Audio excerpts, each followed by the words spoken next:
a growing citizens movement demanding an explanation of chemtrails. And I talked to my NSA buddies at Fort Carson, Peterson Air Force Base, and Buckley, where I was actually their doctor taking care of the pilots flying and spraying the chemtrails. So I know it's real. If anybody says it's not real, they're full of it. It's not the same as conducting some localized test for some defensive project. This is open air operations. It's not a test. This thing is in place.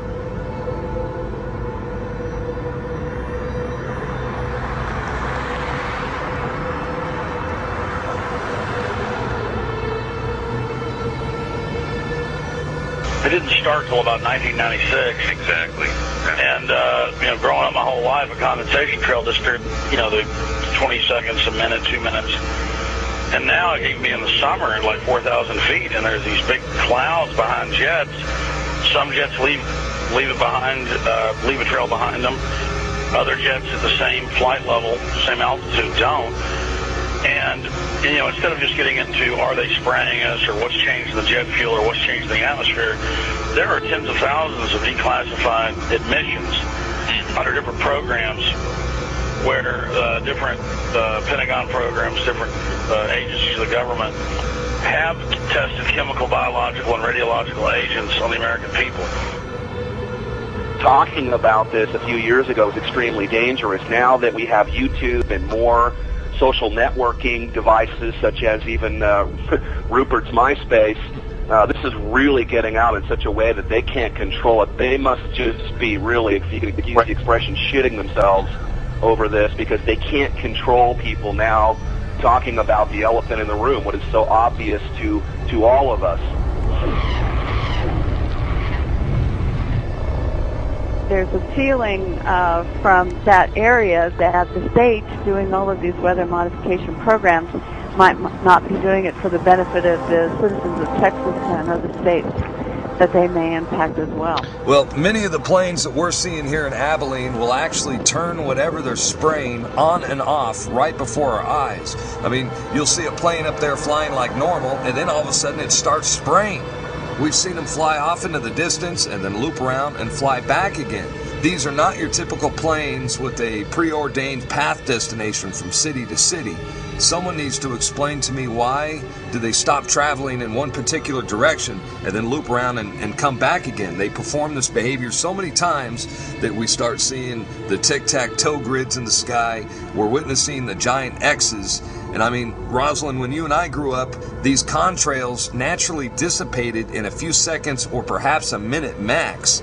But these things expand, they grow bigger, and before you know it, the entire sky is overcast. That's correct. And they are there all day. They do loop the loop around our county and our state. We follow them at times with spotters in different areas, watching the planes loop, come back around. And we know from the FAA records that the jets from commercial airlines fly in straight lines. And coming across our county, there aren't many, and they stay mostly in certain patterns. The jets that we see leaving the persistent jet contrails move in directions that normal jets wouldn't fly because it would use too much fuel and put them off schedule. And the jets that we see here do loops. We've got pictures of them looping the same X's and crosshatches. But I believe that some of that, not only are they looking for keeping something in the air almost all the time, but we feel that some of the markings are to mark the start and stop areas for their programs so that they can watch their experiments either from satellite or the ground.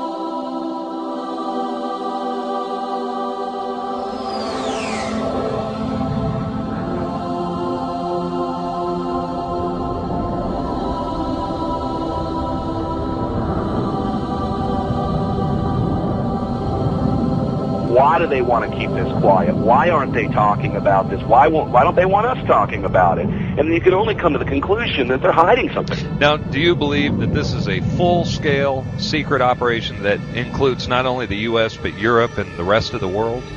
Well, that's apparent because you can see the pictures from all over the world, and I get them constantly. Some areas are worse than others. The excuse for this is, number one, weather modification, number two, to save us from global warming, and number three, to save us from the terrorists. A lot of these programs, of which there are many patterns and which has been designated as wake vortex simulation carried out by NASA Langley Research Center, many of these operations and the patents go on to explain how if there is a biological attack by terrorists at some point, that these exercises and practices will, in a sense, save us with the spider webbery that comes down from the aerosol spraying, potentially gathering the chemical mass spray that could be sprayed on any given population. The problem with that is the terrorists don't have the means to deliver this. They don't have the access to deliver this over the American populace per se. And the only people who have been doing this, that is biological experiments on the American people, is the military themselves, which has been admitted from everything from Operation Shad to the spraying that happened in San Francisco, I believe back in the 60s and the 70s, that literally killed people.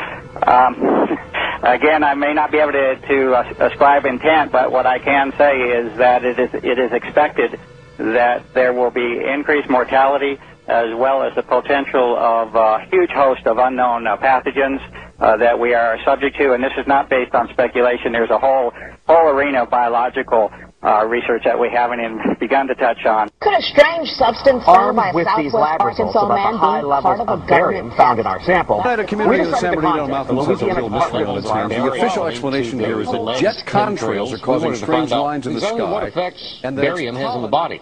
Short-term exposure can lead to anything from stomach to chest pains. Long-term exposure causes blood pressure problems. Ryan addressed concerns by chemtrail researchers that barium could be meant to wear down a person's immune system. You're talking about dominating our air supply without the human consent in a way that is difficult for many of us certainly to conceive, and certainly many of us refuse to accept it even in the light of sufficient and overwhelming evidence.